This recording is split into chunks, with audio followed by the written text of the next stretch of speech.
Overemployment and time management. With having multiple jobs comes multiple timelines. The key to this is being able to manage your workload in a way where you are always letting people know that you are on it, as well as making your multiple jobs as easy to manage as possible throughout your day. The following are things that I found that I needed to pin down to make sure I was always on top of everything. Make sure you communicate to someone what you're up to.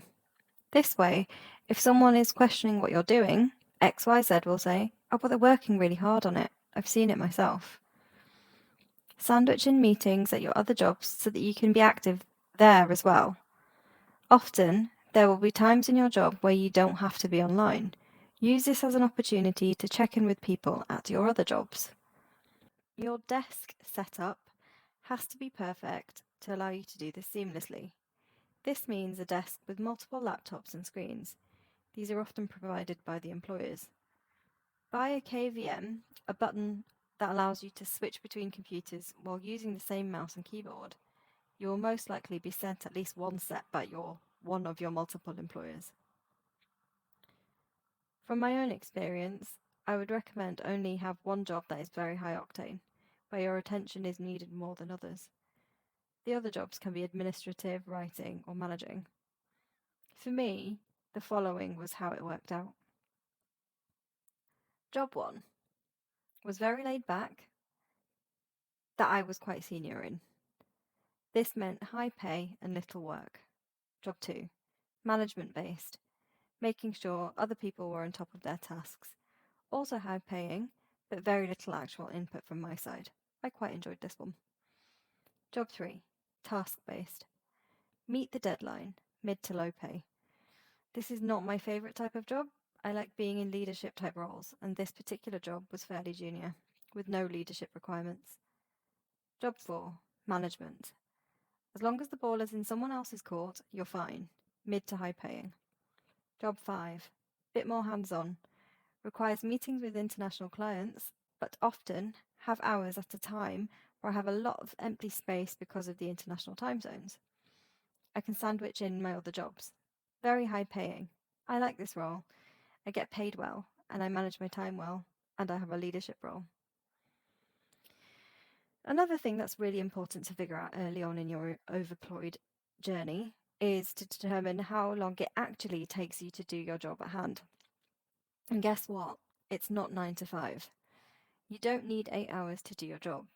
It takes far less than that. But you need not tell your employers this, and I would strongly recommend that you didn't.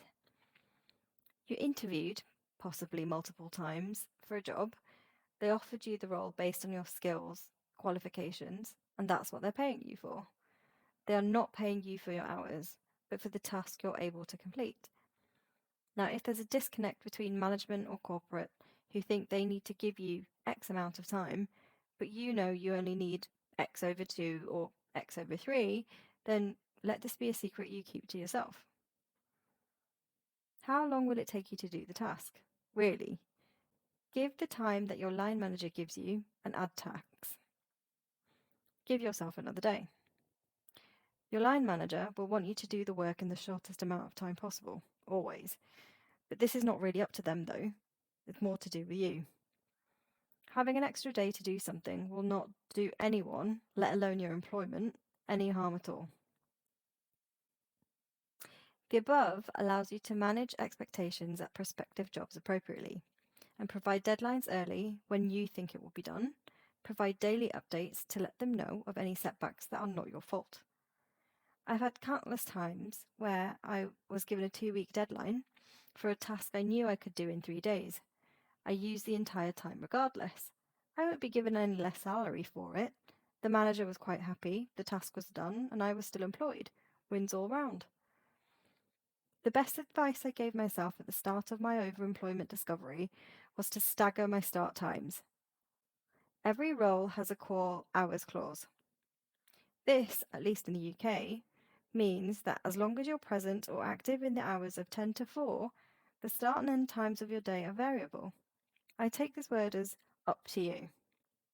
You wouldn't be outside of your contract if you were doing so, and they cannot remove or flag you up for having different start and end times at your role. I have done the following. Start.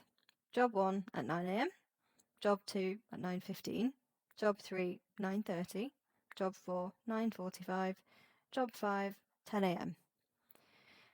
For Job 5, everyone is so lax here because of the global nature of the company.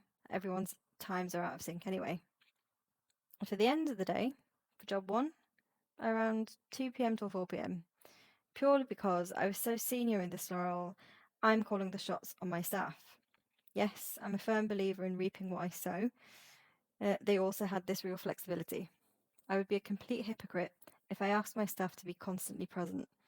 I held the idea of, as long as you're delivering the results, I don't care if you're delivering them from a hammock on the beach. I don't need to see my staff, I just need the tasks done.